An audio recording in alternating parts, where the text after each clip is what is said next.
Good morning, students. I hope you all are very well. So today, let's begin with new chapter of civics, that is understanding our criminal justice system. Students, before starting this chapter, I just want to let you know that this chapter we will cover in two parts. In part 1, we will cover what is the role of police and how does they investigate the crime. What is FIR, that is first information report? What is the procedure of filing FIR? How the investigation takes place? What happens if the police refuses to file the FIR, etc. And in part 2, we will come to know about the role of courts, how the trial or proceedings takes place, what is the role of public prosecutor, what's the role of judge, what and how does fair trial goes on, etc. So without any delay, let's start with part 1 of this chapter. Now here there's an image of weight machine which you can see or which is being held by a lady whose eyes is being covered in the code. It says that the meaning of such thing is that the court will provide or the law will provide justice to everyone without letting know that who is in front, whether rich or whether poor. Justice for all, in short words. So let's begin. Now, what is the role of police, or how police is being involved in investigating a crime? Good question. Now let's see the answer. One of the important function, or we can say that it is a very important function of the police, that they have to investigate any complaint which has the commission or which involves a crime. Okay, an investigation. Now we have seen that what is investigation is about. Now what investigation includes? It includes statement record by the witness, or the witness is the person who has seen the crime taking place, and collecting different kinds of or various evidences which is related to crime. Okay. Third, on the basis of investigation, the police is required to form an opinion, means the police is required to form a decision, and if the police thinks that the evidence points to the guilt of the accused person, then also if the police thinks that the evidence which they have collected is sufficient to prove someone guilty, then they will file the charge sheet in the court. Okay. Next is, it is not a job of the police, means it is not the job of the police to decide whether a person is guilty or innocent. That decision is taken by the judge. Okay. So here is the image of few police personals. The rule of law states that, means what law states there, what law says that everyone is subject to the law of land, means every person or everyone is comes under the law, which include police, and therefore the police investigation always have to be conducted, means the investigation carried out by the police must be conducted as per the law requirements with full respect to every individual right, means police must not go beyond the law. The Supreme Court has laid down some important guidelines that the police have to follow at the time of arrest, detention, and interrogation. The police are not allowed to torture or to beat or to shoot anyone during the investigation unless and until certain conditions. Okay. They cannot inflict or influence any form of punishment on a person even for petty offense, means if any person has committed a very small offense, for example he has broke the red light, so the police cannot give any form of severe punishment like beating or some sort of. The person arrested, detained, or being interrogated means questioned by the police personnel, has the right to inform to any of his relative, friend, or well-wisher. Okay. When a friend or relative lives outside of the district of the accused person, then the time of place, the time, the place of arrest, and the venue of custody where the person has been kept must be notified, must be told by the police within 8 to 12 hours. So here you all know that this is the Honorable Supreme Court of India. The Supreme Court of India has laid down very specific requirements and procedure that the police and other investigation agencies they have to follow, or in other words they must follow some guidelines regarding the arrest, detention and interrogation of any person. And these guidelines or these rules regulations are known as D.K. Basu guidelines, and some of the important points are: the police official must carry out arrest and interrogation and should wear clear, accurate and visible identification and name tags with their designation. Means if police or any police person is conducting arrest, interrogation or detention, then that police person must be in proper uniform with name tag and designation, etc. A memo of arrest or a paper of arrest should be prepared at the time of arrest of the person, and it must include time and the date and if possible the place of arrest. And that memo of arrest must be attested by any one witness or at least one witness, and the arrest memo must be countersigned or it must be signed by the person who is being arrested. Now what does Article 22 of Indian Constitution says?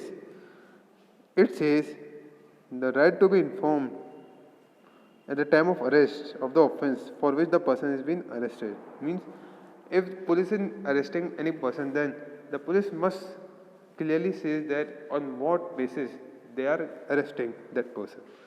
The right to be presented before the magistrate means after arrest the police must present that victim or that person in front of magistrate within the 24 hours,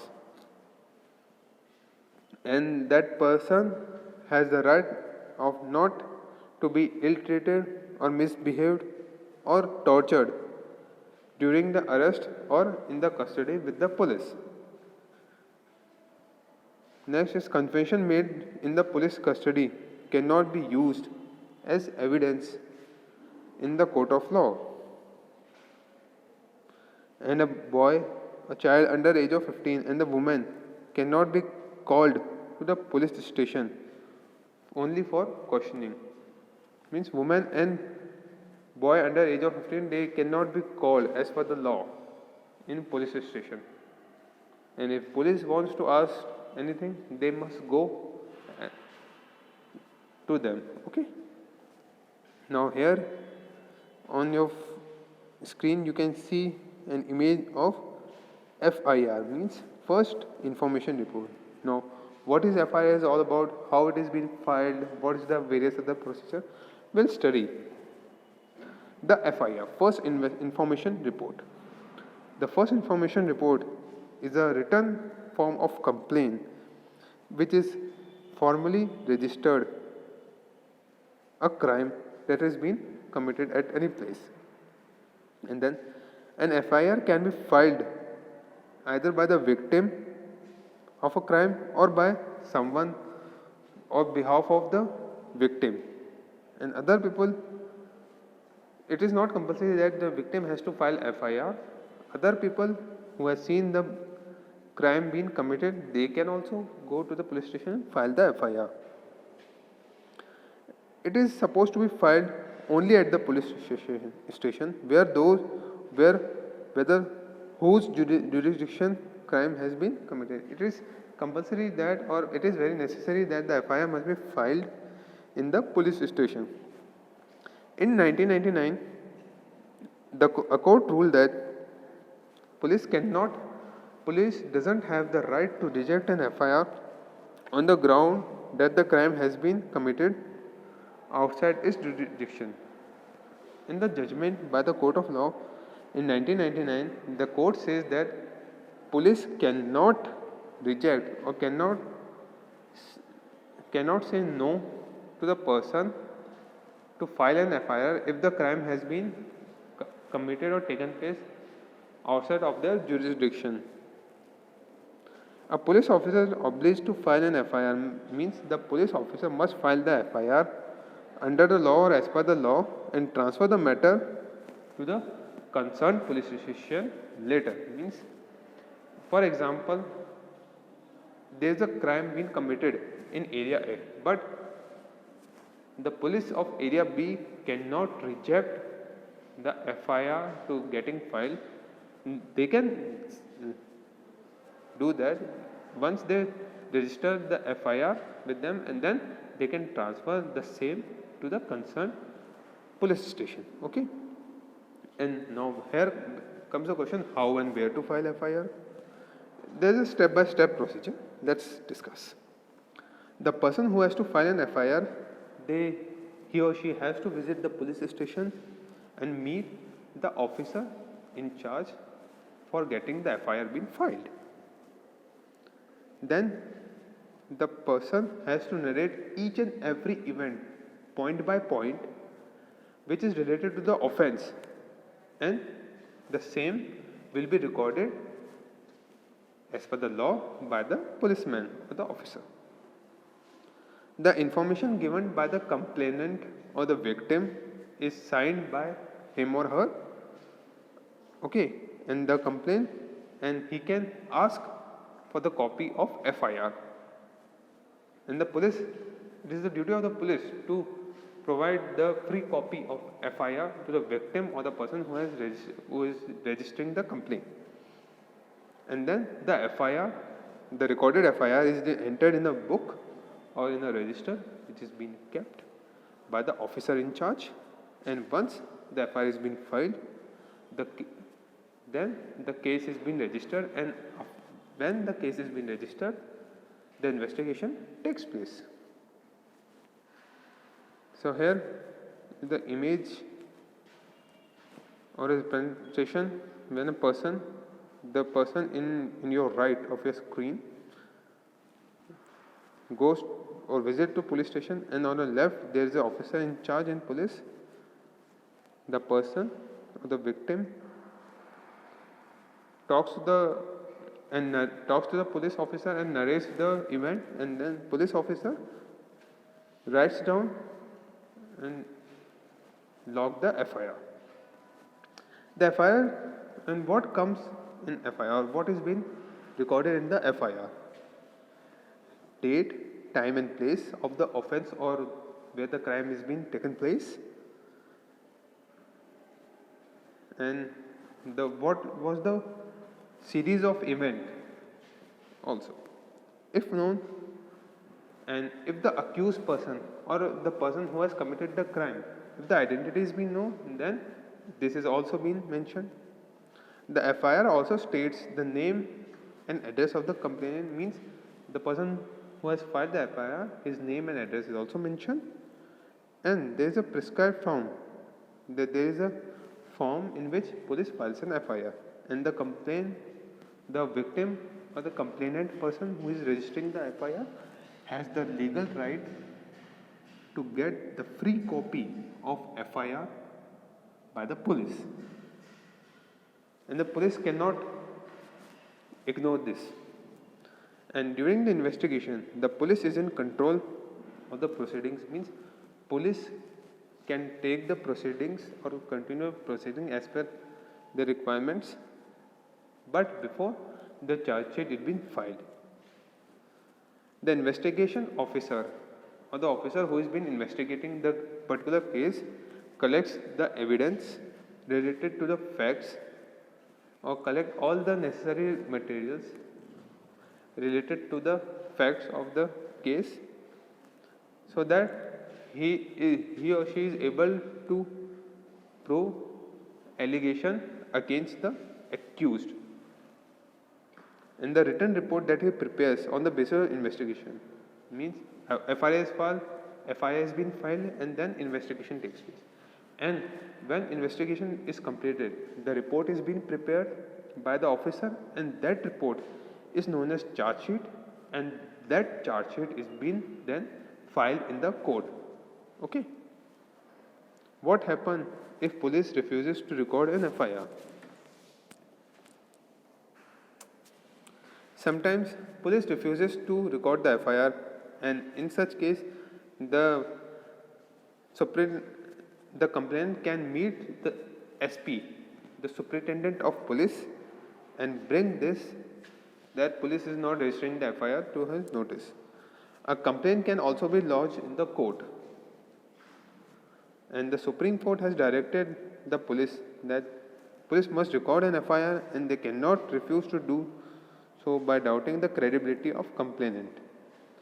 The Supreme Court has also said that if police officer does not file an FIR or he refuses to file the FIR, the aggrieved person or the complainant has a right to approach to the magistrate at the High Court and file a complaint petition that police is not registering his FIR. The magistrate can direct police to register the said case, and if the police does not register an FIR within the 24 hours of receiving the order from the magistrate, then the magistrate can start the disciplinary action against the concerned officer. So here in the image you can see that there is an accident of a car, and there are police officer, medical officer monitoring and collecting the required evidence. Now, duty to investigate. When an offence comes to the notice of the police or reported via FIR, the officers are sent. There means officers are appointed to carry out the investigation. There must be a proper investigation which involves the collection of all necessary evidences. Investigation process includes questioning to the witness and recording their statements. In investigation, the officer in charge visits to the witness and they ask questions and they record the statements, etc. And after an investigation, the report is being prepared, which is known as charge sheet. The charge sheet is being filed in the court, which includes containing accusation against anyone believed to be guilty or the person who is being accused or committed a crime. And the charge sheet is submitted in the criminal court. Okay. So students, here comes the end of part 1. We will continue this chapter in the second part. Till then, thank you. Take care.